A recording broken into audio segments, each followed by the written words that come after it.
Nedarim Daf Mem Dalet. Bonjour, aujourd'hui on continue à parler de Hefker. On va voir une histoire très intéressante. On va essayer d'apprendre plusieurs halakhot de cette histoire.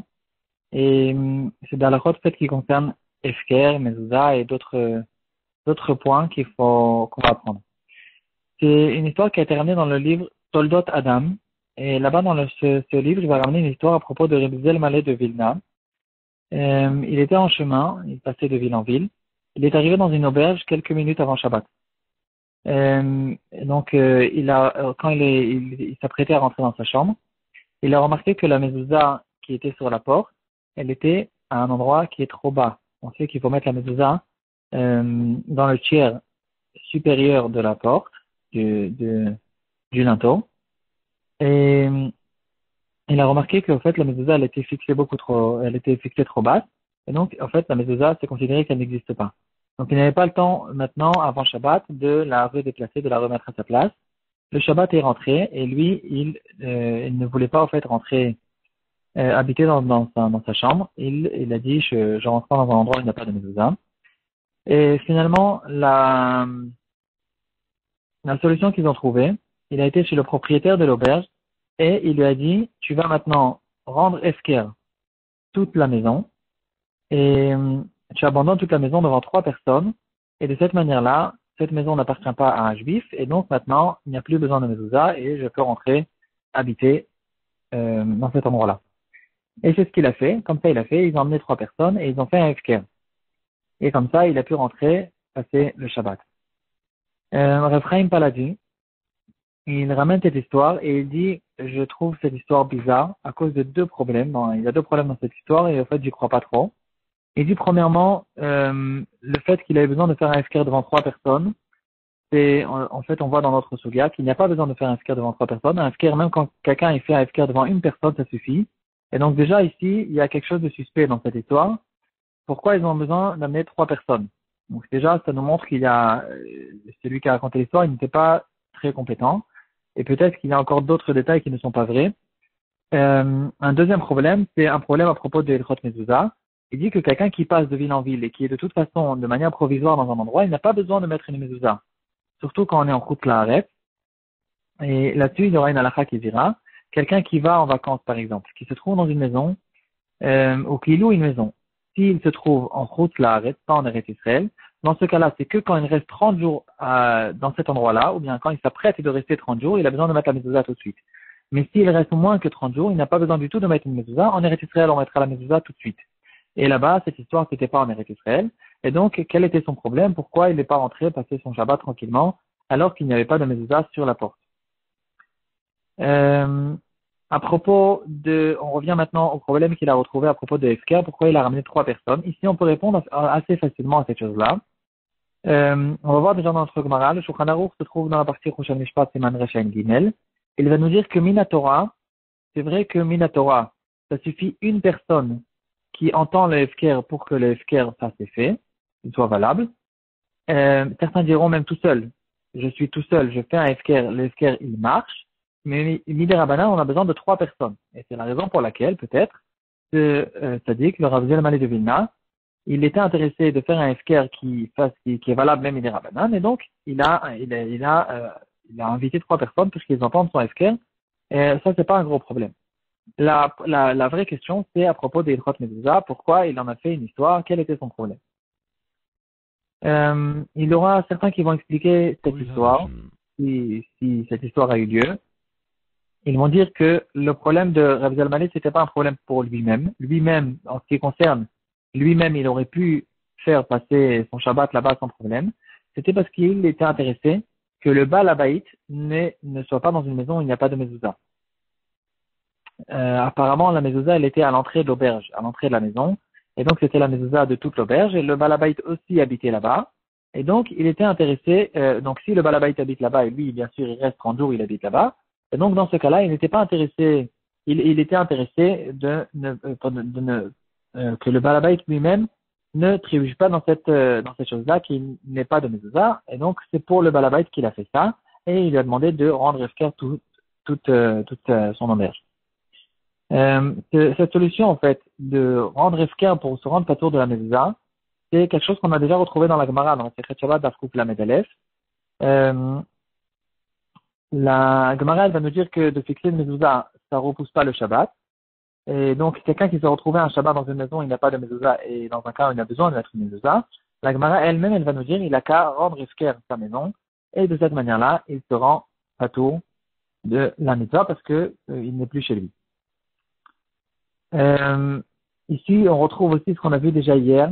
Est-ce qu'on a le droit de faire un Efker pendant Shabbat? Et on a déjà vu hier, au nom de Rav Shlomo Zalman Auerbach, qui dira que puisque c'est pour une raison de mitzvah, comme par exemple le Efker qu'on fait la veille de Pessah, qui tombe pendant Shabbat, on va rendre Efker tout le Chametz ici aussi, puisque c'est pour une mitzvah pour contourner le problème de mezouza, alors on a le droit de rendre Efker aussi pendant Shabbat. Ici, on peut rentrer aussi dans un autre sujet qui concerne cette histoire, c'est qu'il y aura une halakha générale à propos de toutes les mitzvot qui dira combien d'argent j'ai besoin de faire sortir pour une mitzvah. Quelqu'un qui est pauvre, par exemple, il n'a pas suffisamment d'argent pour acheter un etrog. Ou bien, s'il va acheter l'étrog, ça va lui prendre 80% de tout son argent. Ici, il y a une halakha qui dira, pour les mitzvot, on va sortir jusqu'à 1/5 de son argent. On ne sort pas plus qu'1/5 de l'argent pour n'importe quelle mitzvah, qui est différent d'ailleurs des avérotes. Pour se sauver d'une avéra négative, dans ce cas-là, on va même sortir tout l'argent. Mais pour les mitzvot positives, on ne va pas faire sortir plus que 1/5. Et là, la question qui se pose, c'est pourtant à propos de cette auberge. Apparemment, cette auberge, c'était vraiment beaucoup plus qu'1/5 de la valeur de ce balabaït.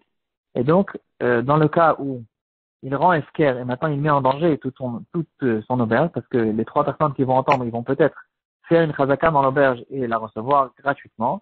Alors, dans ce cas-là,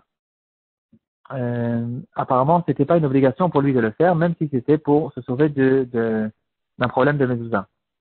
La réponse, elle est apparemment qu'il connaissait ces gens, c'était des gens qui étaient des Bnei Torah, il savait qu'il n'allait pas faire de problème là-dessus. Et donc, il s'appuyait sur cette chose-là, que c'était sûr qu'il n'y ait pas de problème. À propos de quelqu'un qui va en vacances, est-ce qu'il a besoin de mettre une mezouza sur la porte de la maison qu'il va louer pour les vacances? Ici aussi, donc on a déjà vu un petit peu, le Tshuvot Vanagot, il va nous dire que quelqu'un qui va en vacances et qui ce sont pas des vacances en Eretz Israël, alors dans ce cas-là, s'il loue la maison pour plus que 30 jours, alors il a besoin de mettre la mezouza tout de suite. Si quelqu'un ne peut pas mettre la mezouza, alors il a justement cette possibilité qu'on vient de voir. Il va devant 3 personnes et il dit, cette maison que j'ai louée, je me dégage de cette possession, je sors de cette possession et je rends en fait cette maison Efker. Et donc, maintenant, dans ce cas-là, il ne sera pas tour de mezouza. Donc, on est déjà dans l'ambiance des histoires. Encore une histoire que je viens de me rappeler, aussi qui concerne Efker et qui concerne l'année de la Shemitah.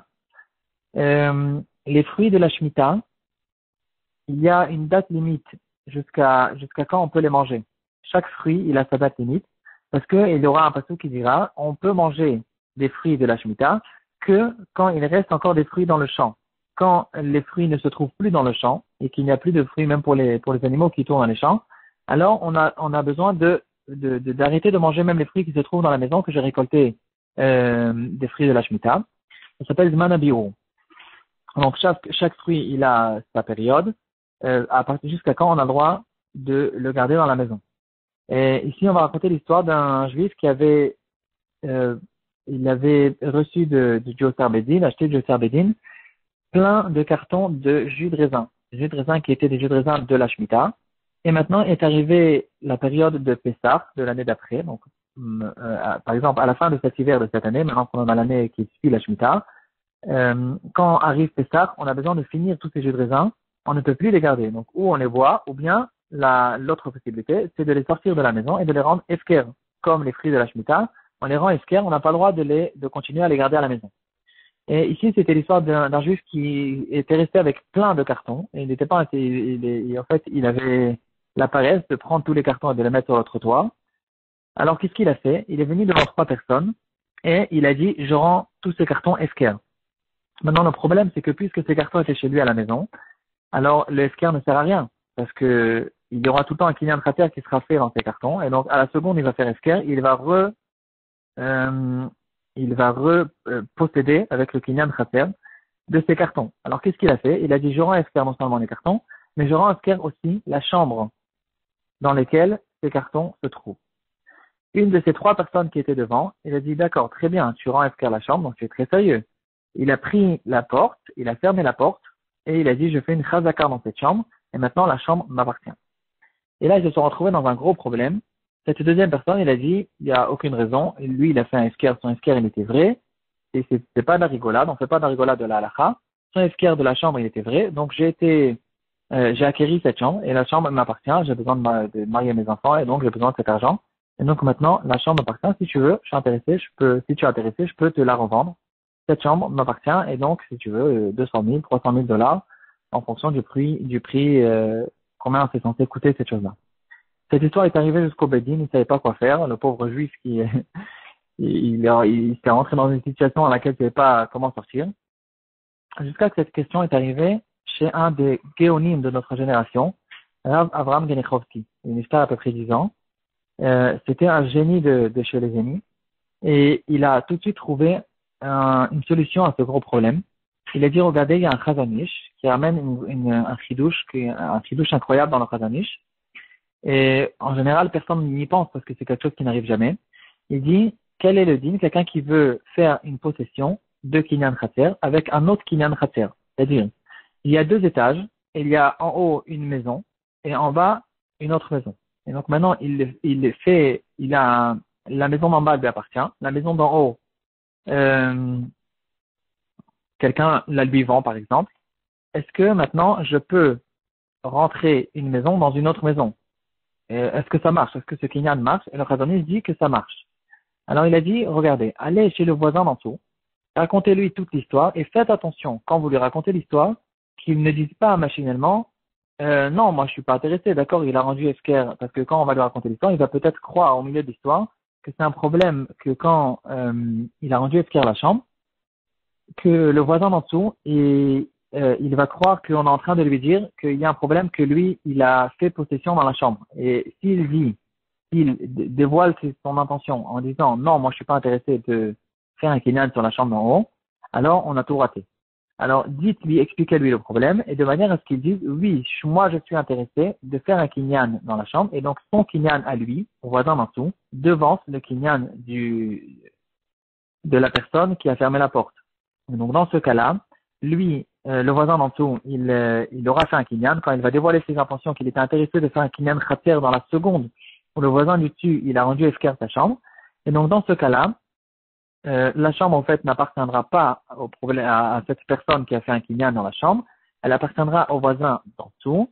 Et avec le voisin d'en dessous, on pourra s'arranger plus facilement si c'est une personne qui est plus sympathique que la première personne. Voilà, donc on a vu aujourd'hui beaucoup de halachot. On a vu qu'est-ce que c'est un efker. Est-ce qu'un efker, on a besoin de 3 personnes ou de 1 personne ou même tout seul, ça marche un efker. On a vu qu'il y a une différence là-dessus entre des oraita et des rabanan. On a vu certaines halachot qui concernent une chot mezuzah. En chut la'aretz, quelqu'un c'est qu'à partir de 30 jours qu'on a besoin de mettre une mezuzah, pas tout de suite. En Eretz Israël, c'est tout de suite. On a vu la halakha, la dernière halakha qu'on vient de voir à propos de kinyan khater et kinyan khater qui peut même acheter un autre kinyan khater qui se trouve au-dessus. On a vu qu'on a le droit d'être maskir, de faire un efker pendant Shabbat si c'est pour une mitzvah. Et on a vu que quelqu'un qui a besoin de mettre une mezuzah et il n'a pas de mezuzah, alors il a une possibilité de rendre efker toute la maison pour se sauver de l'histoire de la mezuzah. Et dans un cas où quelqu'un il a une mitzvah à faire et que cette mitzvah lui demande plus qu'1/5 de tout son argent, dans ce cas-là, il n'a pas besoin de la faire.